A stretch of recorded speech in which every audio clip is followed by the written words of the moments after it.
Hallo zusammen, da sind wir wieder.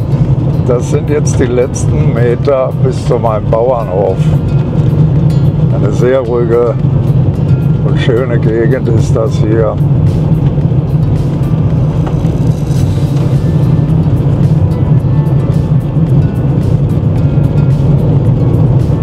Die Straße wurde vor kurzem gehobelt, deshalb muss ich ein bisschen langsamer fahren.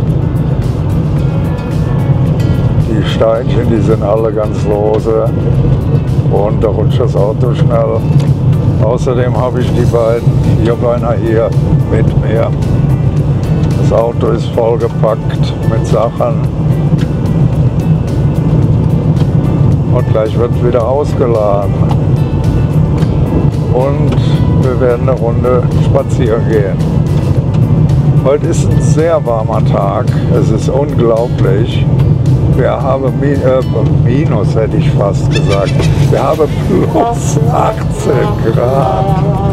Ja, das müsst ihr euch mal geben. Wir haben vor ein paar Tagen noch minus 6 gehabt. Morgens früh. Ich habe nur ein T-Shirt an. Also eine Jacke bei der Hitze. Nee, das wäre nichts.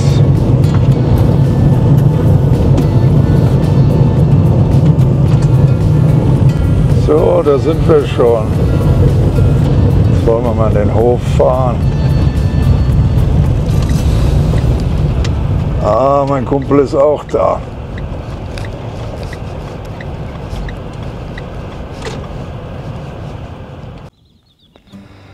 So, das Auto ist ausgeladen.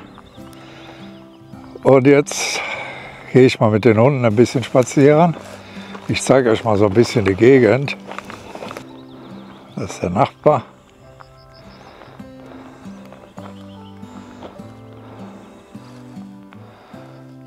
So, und jetzt seht ihr den Bauernhof.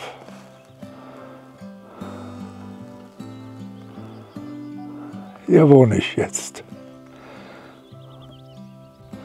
Auf diesem Feld bin ich zum ersten Mal Mähdrescher gefahren und habe die Ernte reingebracht. So sieht das aus, wenn man eine Birke im Frühling fällt. Die säuft immer noch weiter Wasser und das läuft jetzt über. Schaut mal, wie das Wasser hier aus dem Baumstamm läuft.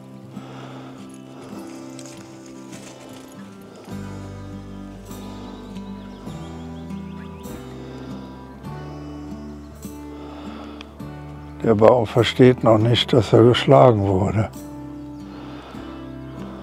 Das wird noch ein paar Wochen so weiterlaufen. Das kann man trinken.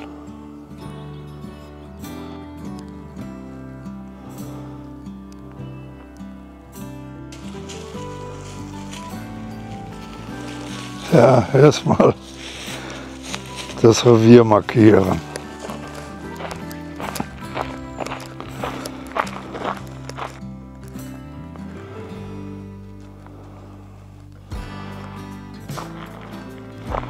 Langsam erwacht die finnische Natur wieder zum Leben.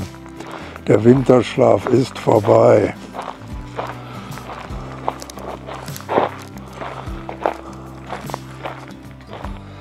So, hinter mir, da ist der Haukajärvi. Ich weiß nicht, ob man das sehen kann. Das sind ein bisschen viele Bäume.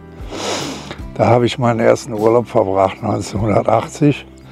Und im Bauernhofvideo habe ich dir mit der Drohne mal gezeigt. Und jetzt gehen wir hier an einen anderen See, an den Sikkolampi. Den zeige ich euch gleich.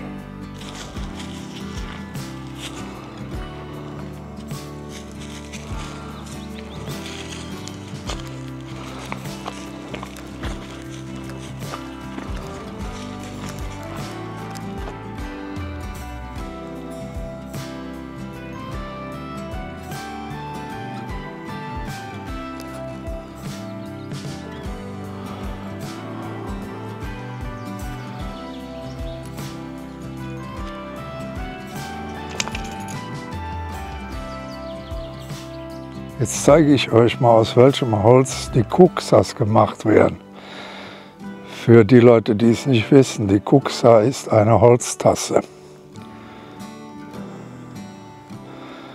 Ja, das ist Koivuparka. Daraus werden die Kuksas immer geschnitzt. Deshalb sind die auch so teuer.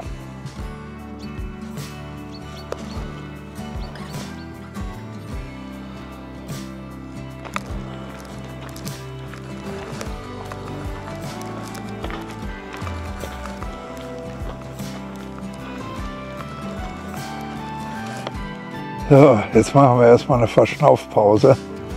Die zwei Fellnasen, die rennen wie verrückt. Die können gar nicht genug bekommen, so viel Neues zu entdecken und zu erschnüffeln. Thor ist am Häscheln, dem ist das unheimlich warm.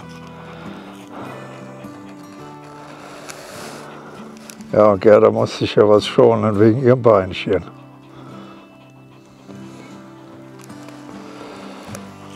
An dem See hinter mir haben wir früher Wasser geholt für die Kühe in den 80er und 90er Jahren. Denn auch schon damals gab es trockene Sommer und der Brunnen bei uns, der hat nun mal nicht so viel Wasser hergegeben. Deshalb haben wir einen Hänger an den Traktor gemacht. Auf dem Hänger war ein, ich glaube, 5000 Liter Wassertank drauf. Und dann ging es ab hier unten zu dem See.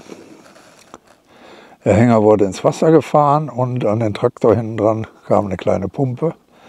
Und dann wurde der Tank mit Wasser gefüllt, was dann für ein paar Tage reichte.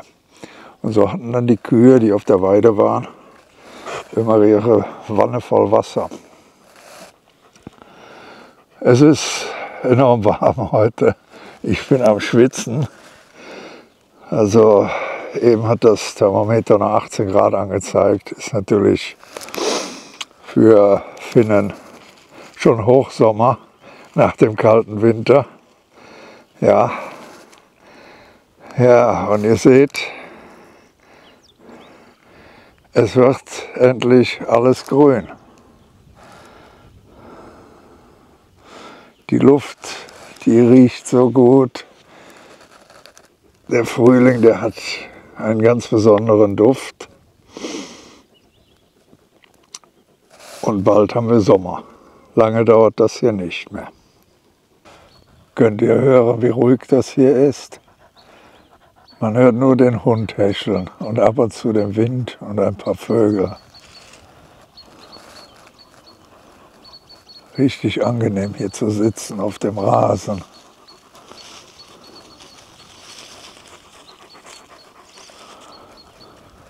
Wenn wir am Möcki sind, dann kommen wir normal aus der anderen Richtung. Bis hierhin sind es vom Möcki bestimmt 5-6 Kilometer zu laufen. Aber wenn es zu heiß ist, dann wird das zur Qual. Also im Hochsommer laufen wir diese Strecke dann nicht, denn die meiste Zeit sind wir in der Sonne. Und das kann Thor nicht mit seinem schwarzen Fell. Dann gibt er ganz schnell den Geist auf, der überhitzt. Und bei Gerda ist es so, die legt sich bei 30 Grad noch in die Sonne. Der kann es nicht warm genug sein. Kennt ihr diesen Baum hinter mir? Das ist Wacholder. Da sind schon ein paar Beeren dran. Wacholder dürfte eigentlich bekannt sein. Daraus wird Gin gemacht. Und Wacholder wird als Gewürz verwendet. Ein sehr hartes Holz. Früher hat man aus diesem Holz die Zaunpfosten gemacht. Die halten unheimlich lange. Ich könnte hier noch ein paar Stunden rumsitzen und einfach auf den See schauen. Bei der Wärme wäre ein kaltes Bier gar nicht mal so schlecht.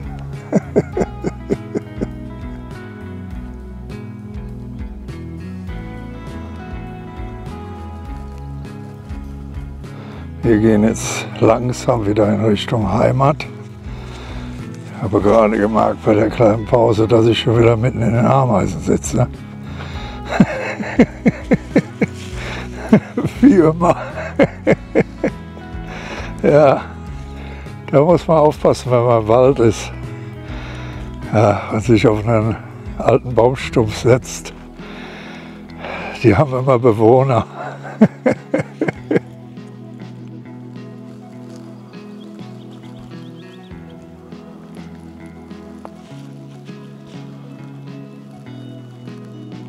Kennt ihr eigentlich Fichtensirup?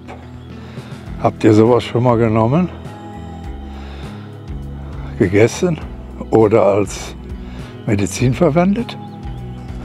Fichtensirup macht man von den Spitzen hier. Die schneidet man ab, man sammelt davon 5 bis 6 Kilo und dann macht man Sirup. Allerdings ist es jetzt schon zu spät dafür. Ich werde das mal nächstes Jahr versuchen und euch dann ein Video davon zeigen. Oh. Gerda hat das als Medizin. Sie hatte Probleme mit den Ohren. Die Ohren waren entzündet. Und dann habe ich in der Apotheke etwas dagegen geholt. Und das Mittel ist aus Finnland, das kommt aus Lappland, sehr gut. Schmeckt wie Honig, süßlich, rein pflanzlich, natürlich. Und habe es ihr in die Ohren geträufelt. Die Ohren waren schwer entzündet. Nach einem Tag war die Entzündung schon weg. Also Fichtensirup hilft gegen Entzündungen und gegen vieles mehr. Müsst ihr mal ausprobieren. Hier seht ihr eine Großbaustelle. Die Ameisen wuseln hier rum. Es ist warm und deshalb laufen sie sehr schnell. Je kälter das wird, je langsamer werden die. Das hier ist eine Lerche. Sie bekommt gerade neue Nadeln.